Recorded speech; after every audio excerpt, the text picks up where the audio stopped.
آبنائے ہرمز کے جنوب میں ایک آئل ٹینکر کو دھماکے کے بعد آگ لگ گئی۔ واقعے کے بعد 2 آئل ٹینکر واپس لوٹ گئے۔ پاسداران انقلاب کا کہنا ہے کہ تینوں بحری جہاز امریکی ہدایات پر عمل کر رہے تھے۔ جہازوں نے آبنائے ہرمز میں بچھائی بارودی سرنگوں والے راستے سے گزرنے کی کوشش کی۔ آبنائے ہرمز ہمارے کنٹرول میں ہے۔ امریکہ کی جارحانہ کارروائیوں تک آبی گزرگاہ مکمل بند رہے گی۔ ایران کی اجازت کے بغیر کوئی ٹینکر آبنائے ہرمز میں داخل یا خارج نہیں ہوگا۔ ملک میں مانسون کا طوفانی سپیل، مختلف شہروں میں بارشوں کا سلسلہ جاری۔ لاہور میں موسلا دھار بارش سے نشیبی علاقے میں پانی جمع۔ Lahore D H A phase 4 میں بارش کے باعث گھر کی چھت گر گئی۔ خاتون سمیت 4 افراد زخمی ہو گئے۔ تمام افراد کو ملبے سے نکال لیا گیا۔ گھر کی چھت ٹی آر گارڈر سے بنی ہوئی تھی۔ لاہور میں فیروز پور روڈ پر بارش کے دوران موٹر سائیکل بے قابو ہو کر فٹ پاتھ سے ٹکرا گئی۔ حادثے میں 2 بھائی جان کی بازی ہار گئے۔ سندھ میں بادلوں کی گرج برس۔ سکھر اور میرپور ماتھیلوں میں بھی بادل کھل کر برسے۔ پنجاب میں بارشوں کے باعث مختلف حادثات میں 12 افراد جان کی بازی ہار گئے۔ طوفانی بارش کے باعث جنوبی وزیرستان میں کمرے کی چھت گرنے سے ایک ہی خاندان کے 4 افراد جاں بحق ہو گئے۔ لاہور ایئرپورٹ پر بارش نے ملی میٹر میں ڈبل سینچری مکمل کر لی۔ ایئرپورٹ کے علاقے میں سب سے زیادہ 212 ملی میٹر بارش ریکارڈ۔ تاج پورہ 123، شادی پورہ 120، کاہنہ 119، مغل پورہ 117، اپر مال پر 104 ملی میٹر بارش ریکارڈ کی گئی۔ اقبال ٹاؤن میں 47، جوہر ٹاؤن میں 57، ڈیفنس روڈ پر 40 ملی میٹر بارش ریکارڈ کی گئی۔ چوک ناخدا میں 48، گلبرگ 40، نشتر ٹاؤن 32، پانی والا تالاب 21، فاروق آباد میں 20 ملی میٹر بارش ریکارڈ کی گئی۔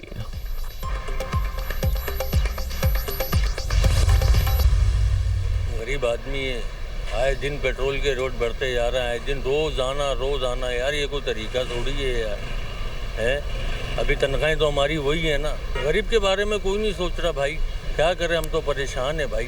ہفتے والا بہتر تھا، کم سے کم تھوڑا سا آدمی کو سکون تو ہوتا تھا کہ ہر ایک ہفتہ بڑھے گا۔ اب جیسے رات کا ڈلوایا 321 کا، ابھی صبح 328 کا ہو گیا، تو یہ جادوگری ہے۔ نظام تو کوئی بھی بہتر نہیں ہے بس، نظام تو سب ایسے ہی چل رہا ہے۔ پہلی والی حکومت نے بھی کر رہا، یہ بھی یہی کر رہی ہے، عوام کے لیے کوئی نہیں سوچ رہا۔ شہریوں نے پیٹرولیم مصنوعات کی قیمتوں میں پھر اضافہ مسترد کر دیا۔ پیٹرول 6 روپے 39 پیسے فی لیٹر مہنگا، نئی قیمت 327 روپے 12 پیسے فی لیٹر مقرر۔ ہائی سپیڈ ڈیزل کی قیمت میں 7 روپے 83 پیسے کا اضافہ، ڈیزل کی نئی قیمت 375 روپے 4 پیسے فی لیٹر ہو گئی۔ نئی قیمتیں آج کے لیے نافذ العمل۔ پیٹرول پمپ آنرز ایسوسی ایشن اور ڈیلرز ایسوسی ایشن کا ہڑتال مؤخر کرنے کا اعلان۔ وزیر پیٹرولیم علی پرویز ملک کہتے ہیں 2 ہفتے بعد معاملے پر دوبارہ بیٹھ کر مشاورت کریں گے۔ ہمارا مقصد نظام میں شفافیت لانا ہے۔ امریکی فوج کے ایران پر مسلسل 12ویں رات بھی حملے۔ ایران کے شہر اہواز کے قریب امریکی میزائل حملہ۔ ایرانی میڈیا کے مطابق ایران کے جنوبی علاقے سریک، بوشہر اور بندرگاہ ماہ شہر میں کئی دھماکوں کی آوازیں سنی گئی۔ گورنر بوشہر کے مطابق بوشہر جوہری بجلی گھر کے قریب ایک سب اسٹیشن کو نشانہ بنایا گیا۔ حملے کے بعد شہر میں کئی گھنٹے بجلی معطل رہی۔ ایرانی حکام کے مطابق شلمچا بارڈر کراسنگ میں مسافر ٹرمینل کے قریب میزائل حملے میں 2 افراد جاں بحق ہو گئے۔ جو ممالک ایران کے خلاف جارحیت میں شریک ہوں گے انہیں بھی جائز ہدف سمجھا جائے گا۔ ایرانی وزیر خارجہ عباس عراقچی کہتے ہیں ایران پر کسی بھی حملے کا طاقتور اور فیصلہ کن جواب دیا جائے گا۔ ایران کی خاتم الانبیاء بریگیڈ کی امریکہ کو سخت وارننگ، کہا امریکہ نے حملہ کیا تو خلیج میں تیل کی ترسیل بند کر دیں گے۔ تیل، گیس، بجلی اور معاشی تنصیبات کو بھی نشانہ بنایا جائے گا۔ امریکی صدر کی بار بار دھمکیاں جنگ کو خطے سے آگے بڑھا سکتی ہیں۔ امریکہ نے مشرق وسطی میں خصوصی دستوں کی تعیناتی شروع کر دی۔ امریکی اخبار کے مطابق مشرق وسطی میں مزید فوجی دستے، طبی عملہ اور اسلحہ بھیجنا شروع کر دیا۔ ایک ہفتے میں امریکی اسپیشل آپریشن فورسز مشرق وسطی پہنچ چکی ہیں۔ اخبار کے مطابق بمبار طیارے امریکہ اور برطانیہ میں ہائی الرٹ ہیں۔ ایرانی حملوں میں ہلاک ہونے والے 4 امریکی فوجیوں کی میتیں امریکہ منتقل۔ امریکی صدر ڈونلڈ ٹرمپ اور وزیر جنگ پیٹ ہیگسٹ نے میتوں کو وصول کیا۔ سوشل میڈیا پر کہا کہ ایران کو امریکی فوجیوں کی ہلاکت کی بھاری قیمت چکانا پڑے گی۔ ایران میں پلوں اور بجلی گھروں کو نشانہ بنائیں گے۔ ایران کو جوہری ہتھیار حاصل نہیں کرنے دیں گے۔ ایران بحری جہازوں کو ہدف نہ بنائے ورنہ تہران میں بھی تنصیبات کو نشانہ بنائیں گے۔ امریکی عوام ایران کے خلاف شروع کی گئی جنگ کی مخالفت نہیں کر رہے۔ تقریب سے خطاب میں امریکی صدر کا کہنا تھا۔ ایران معاہدے کے لیے تیار نہیں لیکن جلد تیار ہو جائے گا، ہمیں آبنائے ہرمز کی ضرورت نہیں ہے۔ جنگ پورے خطے میں پھیلے گی یا مکمل ختم ہو جائے گی؟ اسپیکر ایرانی پارلیمنٹ باقر غالیباف کہتے ہیں ہماری سلامتی محفوظ نہ ہوئی تو کسی کا انفراسٹرکچر محفوظ نہیں رہے گا۔ خطے میں اگر ہم تیل فروخت نہیں کر سکتے تو کوئی بھی تیل فروخت نہیں کر سکے گا۔ آبنائے ہرمز کی سلامتی امریکی افواج کے بغیر ہی ممکن ہے۔ ایرانی سپریم لیڈر کے مشیر علی اکبر ولایتی کا کہنا ہے کہ ایران پر حملوں کی کم قیمت چکانے کا اندازہ غلط ہے۔ ایران پر حملوں کے نتائج فوجی میدان سے آگے توانائی منڈیوں، عالمی معیشت تک پھیل سکتے ہیں۔ ایران مزاحمتی حکمت عملی کے نئے مرحلے میں ہے۔ امریکہ دھمکیاں دے کر سلامتی اور استحکام حاصل نہیں کر سکتا۔ علاقائی اتحادیوں اور یورپی لابی کے ساتھ سلامتی اور استحکام نہیں ملے گا۔ امریکہ اپنی غلطیوں کے نتائج کو عالمی سطح پر پھیلا دے گا۔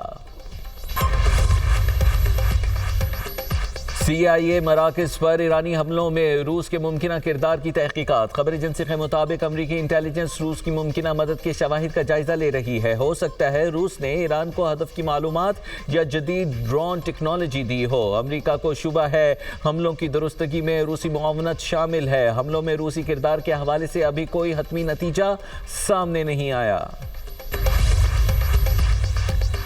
امریکی اور ایرانی حملوں کے بعد عالمی منڈی میں خام تیل کی قیمتوں میں اضافہ۔ برطانوی خام تیل 6 ہفتوں کے دوران پہلی بار $95 فی بیرل کی سطح کو چھو گیا۔ امریکی خام تیل کی قیمت $88 فی بیرل تک پہنچ گئی۔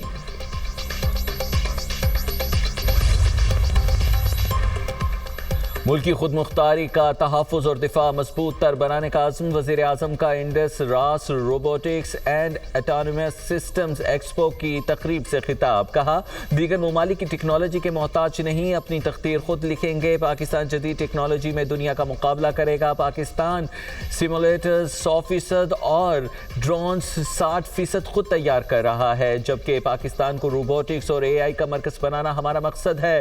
فیلڈ مارشل کی قیادت میں مسلح افواج نے جدید ٹیکنالوجی اپنائی۔ مارکہ حق میں افواج نے جدید ٹیکنالوجی سے سرحدوں کا مؤثر دفاع کیا۔ جدید ٹیکنالوجی کا استعمال وقت کی ضرورت ہے۔ آج مشینیں تیزی سے فیصلے کر کے عمل درآمد کرتی ہیں۔ تحقیق کو عالمی معیار کی ٹیکنالوجی اور اعلیٰ روزگار میں بدلیں گے۔ انتھک محنت سے آئندہ نسلوں کے لیے روشن اور خوشحال پاکستان بنائیں گے۔ وزیر اعظم کا روبوٹکس اور اٹانومس سسٹمز کی ترقی کے لیے اسپارک اینڈ ایویلویٹ پروگرام کے آغاز کا اعلان۔ $20 ملین کا پاکستان وینچر فنڈ قائم کرنے کا بھی اعلان۔ Indus robotics and autonomous systems expo کی تقریب فیلڈ مارشل سید عاصم منیر کی بھی شرکت۔ حکام نے بریفنگ دی۔ امریکی ایوان نمائندگان نے $1.15 ٹریلین مالیت کا دفاعی بجٹ منظور کر لیا۔ بل 212 کے مقابلے میں 216 ووٹوں سے منظور ہوا۔ بجٹ میں اسرائیل سے دفاعی تعلقات مضبوط بنانے کی شق بھی شامل۔ ریپبلکنز کی اکثریت اور 6 ڈیموکریٹس نے بل کی حمایت کی۔ بل کے مطابق وزیر جنگ پینٹاگون کے ایگزیکٹو ایجنٹ کو نامزد کریں گے۔ بل اب منظوری کے لیے سینٹ میں پیش کیا جائے گا۔ ڈیموکریٹس نے غیر معمولی دفاعی بجٹ پر بحث کے دوران ایران جنگ پر بھی شدید تنقید کی۔ رکن کانگریس تھامس میسی کہتے ہیں کہ فوجی ٹیکنالوجی اور سپلائی چین اسرائیل سے ضم نہیں ہونی چاہیے۔ سیکشن 219 سینٹ میں مسترد کر دیا جائے گا۔ امریکی سینیٹر برنی سینڈرز کہتے ہیں کہ اراکین بل کے خلاف ووٹ دیں۔ امریکی عوام چاہتے ہیں نیتن یاہو حکومت کو مزید فوجی مدد فراہم نہیں کی جانی چاہیے۔